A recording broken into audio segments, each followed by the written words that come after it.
In my last video, I had mentioned about the meal timings which I follow, which is the Punjabi Rural Meal Time. And some of my friends rang me up and said, well, Sashi, this is exactly the same as intermittent fasting or time restricted eating. Well, it is not. There is a difference. It's not just a matter of semantics. So I follow this because I think there is a difference in the way that one works. That's more of a modern day lifestyle, but this one is a proven centuries old system. So people haven't named it yet, but I named it. I coined a new name, but that's just for me. So to be able to understand better than uh, just talking about it, I would say I will just try and give you a glimpse of the routine which was followed by most of the people in the village about 60 years ago when I was there growing up.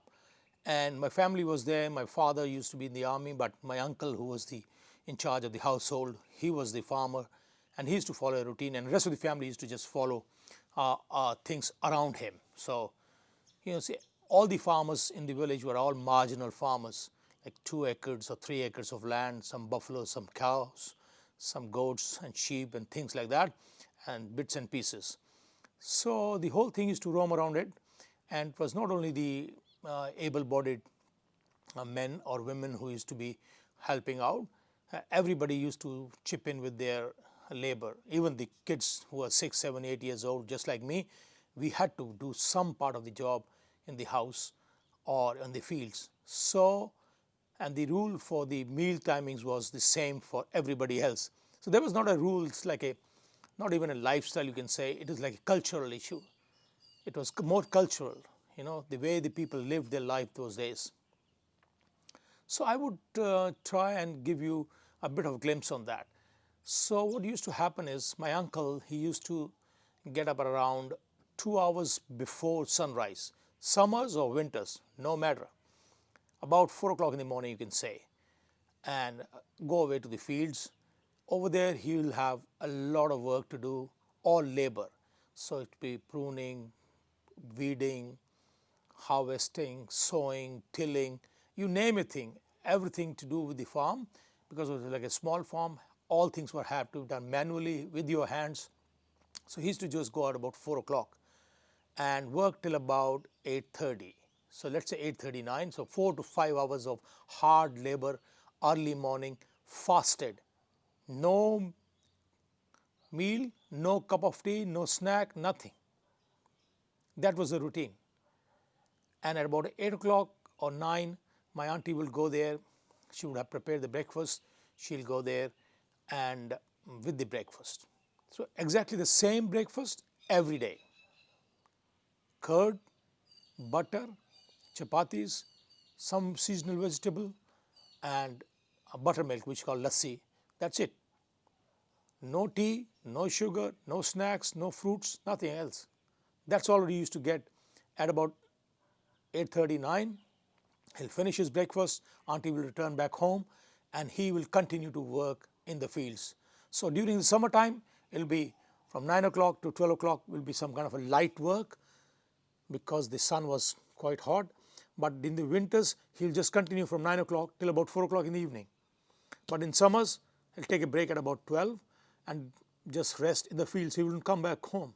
No other meal, no other snack, no other cup of tea. And then about 3 o'clock, again, he will start off doing some bits and pieces, what was left of the job which had decided to do in the morning, and then he'll continue till about 5. In some winters, about 4 o'clock. So that's the time they will return back home, and that's the time the cows will start returning back home. And we as kids, we are like a 6 or 7 years old, when we used to come back from school at about 2, we had a task to do around the cattle, so bathing them, feeding them, getting the fodder for them, and cutting it. So it was all me and my cousins. That was our job. And then about 6, or you can say, yes, an hour before sunset, that's in summers, and winters about 5, the dinner would be ready, and all of us will have dinner at about an hour before sunset. and then people start to retire to bed. So my uncle will be fast asleep by about an hour after sunset, and the auntie and my mother and others will be around 2 hours after sunset because they had to do a bit more pieces of work to wind up the whole day.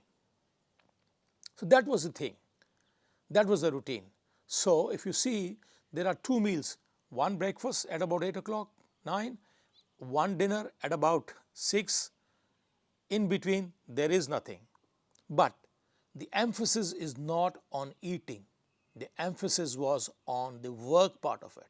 So if you see in the morning, they are fasted and working till about 9 o'clock. That's 5 hours of work, labor, hard labor, before you have a meal. And then once you have had a meal, you have another 5 hours of labor, and then you had dinner. And then you go off to sleep. So there was nothing like intermittent snacking in between. So that's where you can see the difference. The difference is, I think, between intermittent fasting and the time of the Punjabi Rural Meal Time, which I follow, is that there is an emphasis on activity, being active during that period, and in fact, hard labor. Whereas the intermittent fasting talks about eating windows and eating, not about the labor or the physical part of it.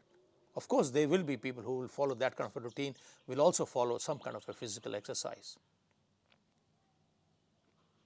So I think it's all in your perception and whatever you want to call it, but I would call it Punjabi Rural Meal Time. And why? Well, it has got 4 or 5 reasons why I call that. I will probably stick with that and why I'm following it. The first and foremost is that I can connect to it. There is a connection, a physical connection and like an emotional connection. Second thing is that the people in the village who live there, they are the ones who are suffering now the consequences of having changed to a different diet or different meal times.